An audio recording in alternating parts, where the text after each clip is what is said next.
As we're getting geared up for the episode today, we figured out we got a bombshell. Eric Bieniemy is the new running backs coach for the Chicago Bears. That's right, not the offensive coordinator, not anything other than just a mind for the running backs. I cannot get over this, and I saw that comment to start everything off. J2K, you are spot on, my friend. This is probably the coaching staff since Hallis and Ditka. I'd have to agree at this point, or at least on paper. Paulie, what are your thoughts on this beautiful coaching staff that the Chicago Bears are assembling up to this point? So if you could follow that up with J2K's second comment, Let's go for it. which I love, let the backpedaling begin. There will be none of that. I still have my preferences. My preference was Vrabel. Obviously, it didn't happen. But I'm not going to sit here and pretend like I did not or do not have doubts about Ben Johnson.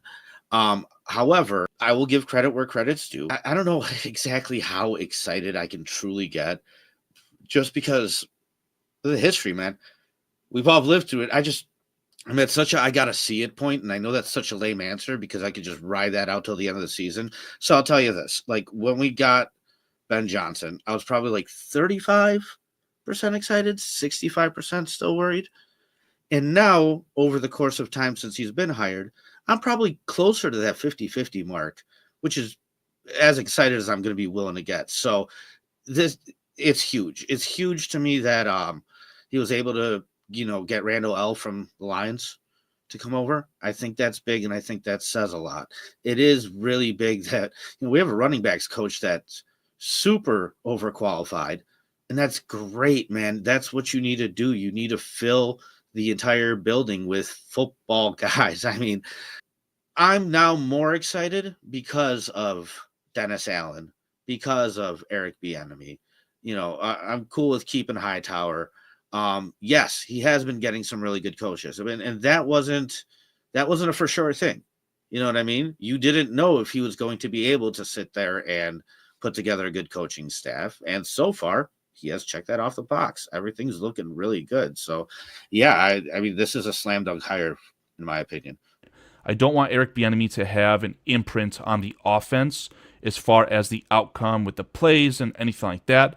I think that the running backs coach position for Eric Bieniemy on the Chicago Bears is perfect because he gets to bring his leadership, his prowess, his expertise, his Super Bowl winning tendencies to the Chicago Bears coaching staff while not negatively impacting Ben Johnson's offense, if that makes sense, right?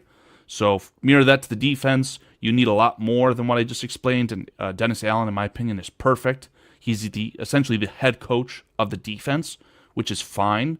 You don't want your first-time young head coach, who's an offensive whiz kid, to have to waste his brain power on figuring out the defense as well. And it's very exciting that the Chicago Bears are not moving towards a 3-4 scheme where they need to bring in a lot more pieces. They need to retool everything. Oh, just give us a couple years to get this defense right. No, Dennis Allen's talking about how this defense can kind of, win now. When he was asked about the situation at whole, I'm pretty sure Dennis Allen said that he was looking at some of the options that would be potentially available to himself, and he listed Chicago as a team where he thought that they had the pieces in place to kind of hit the ground running. And when Ben Johnson reached out to him, he's like, oh my God, this is a match made in heaven. And here we are. Dobbsy, really good comment from you. Eric played running back for a few years. I believe you're saying years.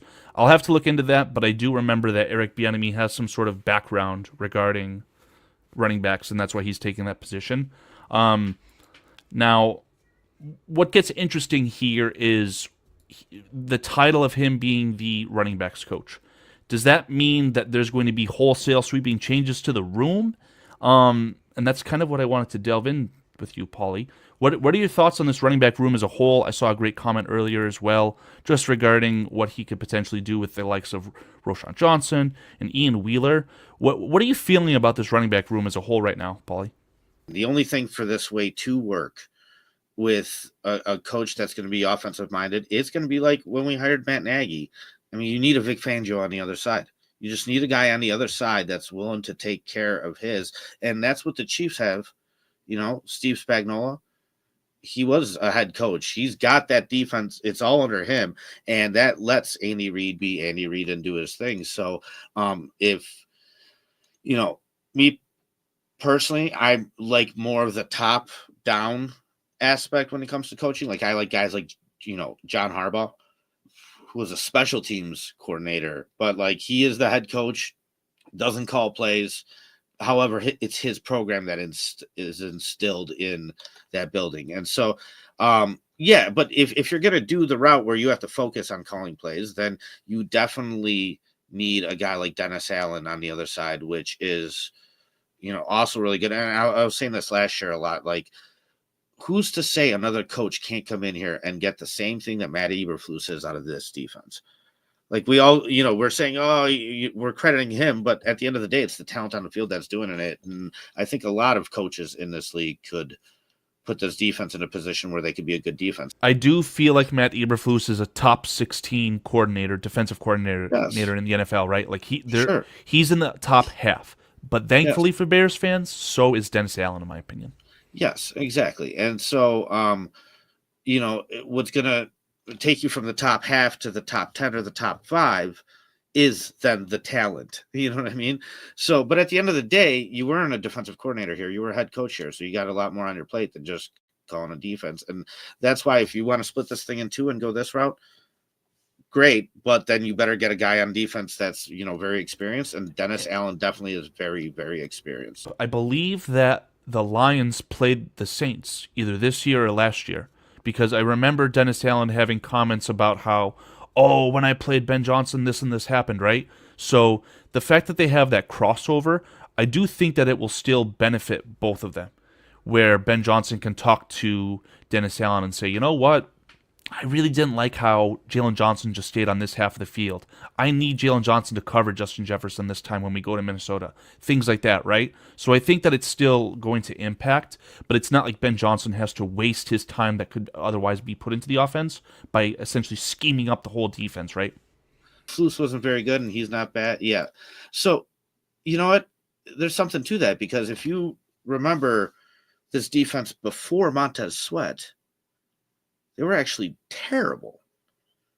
And I thought Montez Sweat would come here and be, that his production would actually go down because so much more weight is on his shoulders. And instead, to my surprise, he actually happened to elevate the rest of the guys around him to all perform better. And, that just speaks on his capabilities and whatnot. But yeah, before the talent, before you had that defensive end, Flus wasn't very good. And, there's a lot of games you could point to with teams coming back late, all that stuff. And so, yeah, there's something to be said there. But I agree with you, Thai, top 16, right? Like, and I would put him closer to 16, 15, because I think a lot of defensive coordinators in this league are capable and can get it done. On to the running backs for the Bears. How do I feel about this running back room with Eric Bieniemy coaching it? Listen, there's a lot of improvement to the running game that needs to happen because it was very bad. It was abysmal, pretty much. And Roschon Johnson, I like the talent. He's good enough. DeAndre Swift is good enough. Yeah, I know. I hear you. I see you doing that. But listen, you touch that nail, right? You're holding the hammer and you touch the nail, but you didn't drive it home. We talked about this. I think other it was than yesterday. His goofy looking helmet, he's, Roschon Johnson. I think the easiest thing to do here is to compare the Lions running back room because that's where Ben Johnson just came from, right? So when I'm looking at this offense moving forward, I heard the comments from Ben Johnson that said, hey, I'm not going to run this exact scheme. I'm going to tailor it to the offense that we have, right? But don't you think his philosophy is going to kind of want to mirror what had happened in Detroit with all that success? I really think that the Bears are looking towards a Sonic and Knuckles situation until I'm proven wrong, right? So let's consider comparing David Montgomery to Roschon Johnson. Do you think that there's any comparison there? Because for me, that feels like apples to oranges to the highest degree. It's definitely apples to oranges. David Montgomery started for 3 years. You know what I mean? And Roschon Johnson's been a backup his whole career, right? So the position those two guys are in are different. And for the position, I mean, at the end of the day, I'm pretty sure you spent similar draft capital on both of them. You know what I mean? I think they were both fourth round picks. I believe David Montgomery was like a mid Maybe to high third round pick, Maybe third. and Okay, yeah. Roshan Johnson was actually, I think Roshan Johnson was drafted after Tyler Scott in the fourth. I can't remember, but they were like Possibly, yes. I back think to you're back right. those picks. So, but this position, man, there's a lot of running backs that can get it done. Like, and I'm a firm believer that so even when it comes to the draft, like unless you're going out there and signing like the top guy, it even doesn't matter because your offensive line is not put together, right? So like if you just improve you're not that, wrong. if you just improve that, then DeAndre Swift might be definitely good enough, and you know what I mean. But regardless, you have an experienced coach there now coaching a running back room. And I think that is huge. The more experience you could plug in, the more guys that have been in situations that have won, which is also big. And with Ben Johnson, it's interesting to me because he didn't necessarily develop a guy. Jared Goff was already in a Super Bowl. However, I'm gonna refute that. He got the absolute highest out of Jared Goff, which I never thought was even possible. For the well-versed Lions fans, I don't care if you think that this was a trade engineered by the general managers, whatever the case is. If Sean McVay wanted Jared Goff to win a Super Bowl, he would have kept Jared Goff. I trust Sean McVay. He traded away Jared Goff, and props to Ben Johnson and the Lions. And it sucks for the Lions because now they have a hole in their ceiling, right? There's a huge hole where the drywall is supposed to be. It is broken, shattered, and is the exact size of Jared Goff's head because Ben Johnson busted that man through the damn ceiling. He shattered the absolute most top ability that the Lions could get. If Jared Goff not only if he replicates, and so help me God, if he outdoes the season that he just had without Ben Johnson, I will be floored. I will be flabbergasted because I do not think that Jared Goff is the savior in any sense, and I think that all of that success is all because of Ben Johnson. And don't get me wrong, Jared Goff this year in 2024 was a fringe MVP candidate. That's how good Ben Johnson elevated that quarterback. At the end of the day, this is a really tough division. Really tough division. Now, no, it's inflated. 0-3 in the playoffs. I get it, okay, but come on, man. Like, consistency matters too. No, I get it. 0-3 in the playoffs says something, right? But let's not, dude, the Lions Jared Goff did implode, but let's not pretend that anybody wanted to play the Lions in the playoffs. Like, they were a legit team this year, and they had a bad game. You know what I mean? And I feel bad that the Lions and the Vikings had to play each other in Week 18 for the number 1 seed, because the second that the Detroit Lions won that football game was the second that they lost the chance at winning a Super Bowl. Yeah, because they lost the chip on their shoulder. They said, "Wow, we get to play the Redskins and a rookie quarterback. We've got this game in the bag." And I absolutely hate the bottom feeder mentality of thinking that just because Aaron Glenn and Ben Johnson held Zoom interviews, a 3-hour Zoom interview with the teams that they eventually became head coaches for, that is not a damn distraction. That's just what it is. Those guys are business, and those guys are top flight. The Lions lost, outside of what I just said, I also think that the Lions really lost a legitimate chance at winning the Super Bowl when Aiden Hutchinson hurt himself. That is a fantastic football player, compounded with all the other injuries on the defense. That's why they lost, because they allowed too many points to be scored. Their offense still put up very good numbers. I'm not saying the division wasn't tough this year and that it wasn't inflated. It was a little bit inflated, but it was like historically tough too. So I'm not expecting this thing to just turn into a pushover next year. Like, these are still 3 good teams that we're facing in this division. Now, I think the Packers think they're... Be honest with me. Do you think that there's any chance whatsoever that there's a Week 18 game between 2 NFC North teams that determines the number 1 seed in the NFC? I mean, I don't think it's going to happen next year necessarily, but it's the NFL, man. I've seen crazier things than that. Like, so yeah, you never know is the thing. And even, the Vikings find themselves in an interesting situation with the quarterback. Because like, do you really upgrade with JJ McCarthy, or like, what do you do? And like, the Lions find themselves in an interesting situation coaching wise, losing all these coaches. And the Packers, I think, thought they were better than they actually are, but they are very young, so I think their arrows still can keep pointing up. But They're like 2 years away from being one of the oldest rosters of the NFL too. So I don't like that argument. As far as okay, the that's fair. Packers' record, they are so lucky that they had a 10-win season, went to the playoffs, and they get to play the third string of teams in the divisions. Right, like just because of their strength of schedule, I do think that the Packers will be in the playoffs again next year. That's fair. But I do think what we've done here is definitely gone all in on trying to just maximize Caleb.